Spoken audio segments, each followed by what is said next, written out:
Difficile d'imaginer en voyant ce terrain en friche que dans 3 ans seulement se dressera à cet endroit le fleuron de la cancérologie française. C'est sur ce site de l'Anglade, sur un ancien terrain de l'armée, que la clinique universitaire du cancer verra le jour en 2012. Un bâtiment de verre, de béton et de métal qui accueillera 306 lits, 7 blocs opératoires, une centaine de salles de consultation pour 1200 professionnels de santé.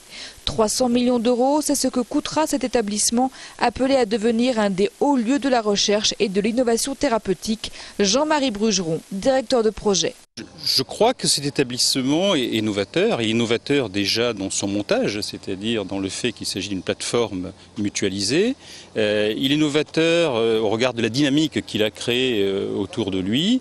Et il est novateur dans les organisations qu'il comportera. Et je pense qu'il sera à même d'attirer les compétences en cancérologie qui feront de cet hôpital demain une place importante en France et en Europe en matière de lutte contre le cancer. L'idée force de l'urbaniste a été de concevoir une architecture à vocation humaniste où le patient se trouve au cœur du projet.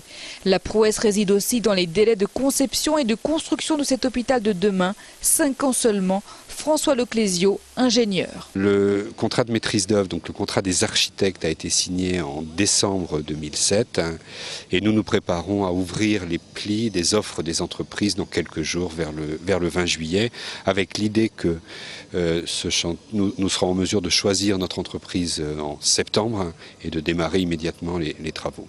Défi aussi, celui de rassembler toutes les forces vives de la cancérologie avec des chercheurs, des médecins, des industriels et des patients pour lutter contre cette maladie qui tue chaque année 150 000 personnes en France.